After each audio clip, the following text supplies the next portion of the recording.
दोस्तों, अगर आप हरियाणा में HKRNL आउटसोर्स या डीसी रेट कर्मचारी हैं तो आज की ये खबर आपके लिए बहुत ज़रूरी है। नमस्कार दोस्तों, मैं हूं प्रदीप कुमार और स्वागत है आप सभी का हमारे YouTube चैनल आवाज़े प्रदीप पर। और आज हम हरियाणा के जॉब सिक्योरिटी पोर्टल से जुड़ी दो अहम ताज़ा खबरों पर बात करने वाले हैं, तो वीडियो को अच्छे से समझने और जानने के लिए आखिर तक जरूर देखिएगा और खबर को लाइक और शेयर करने के साथ आगे आने वाली अपडेट के लिए चैनल को सब्सक्राइब भी जरूर कर लीजिएगा। तो दोस्तों, आप सभी को ये तो पता ही होगा कि हरियाणा सरकार ने अपने अस्थायी कर्मचारियों को सर्विस सिक्योरिटी देने का फैसला किया है और उसका पोर्टल भी दिसंबर 2025 में लॉन्च हो चुका है। लेकिन फिर भी बहुत से कर्मचारियों का डाटा पोर्टल पर अपलोड नहीं हो पा रहा है। किसी को OTP नहीं आ रहा है तो किसी के डिपार्टमेंट का नाम पोर्टल पर मौजूद ही नहीं है और कुछ डिपार्टमेंट ऐसे हैं जिनके कर्मचारियों को इसमें शामिल ही नहीं किया गया है।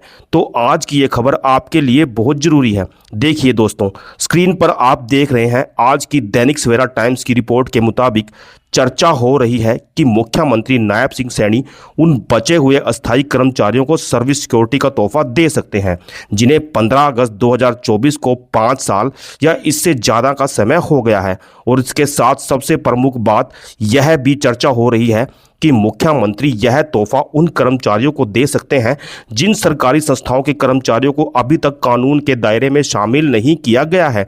मतलब वो डिपार्टमेंट जिनको अभी तक जॉब सिक्योरिटी सर्विस एक्ट में शामिल नहीं किया गया है। और अब जैसे यहाँ पर देखिए, यहाँ पर लिखा है कि इस यूनिवर्सिटी में कार्यरत सहायक प्रोफेसर भी इसकी मांग कर रहे हैं। इसका मतलब यूनिवर्सिटी में काम कर रहे कर्मचारियों को इस सर्विस सिक्योरिटी एक्ट में शामिल नहीं किया गया है। और मेरे पास ऐसे कमेंट भी आ रहे हैं जिसमें लोग बोल रहे हैं कि यूनिवर्सिटी में भी ये एक्ट लागू होना चाहिए।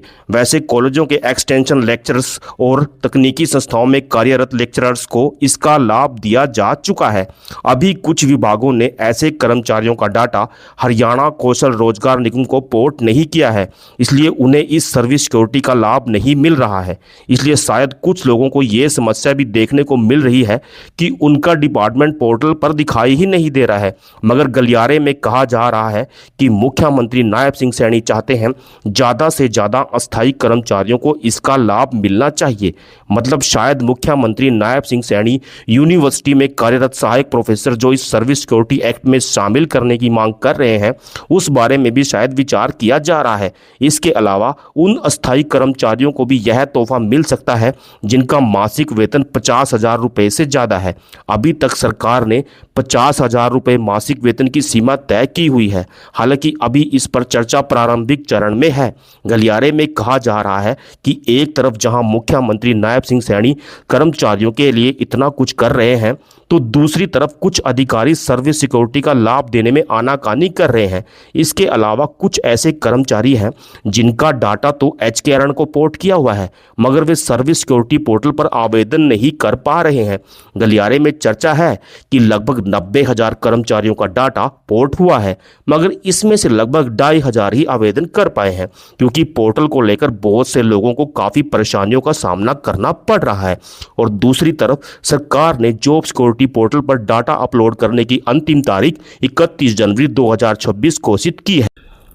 तो ऐसे में जब पोर्टल को लेकर इतनी समस्याएं आ रही हैं तो शायद सरकार इस 31 जनवरी 2026 की अंतिम तारीख को भी आगे बढ़ा सकती है। इसलिए सरकार को सर्विस सिक्योरिटी पोर्टल पर आ रही दिक्कतों को दूर कर सभी पात्र कर्मचारियों को आवेदन के लिए योग्य बनाया जाना चाहिए।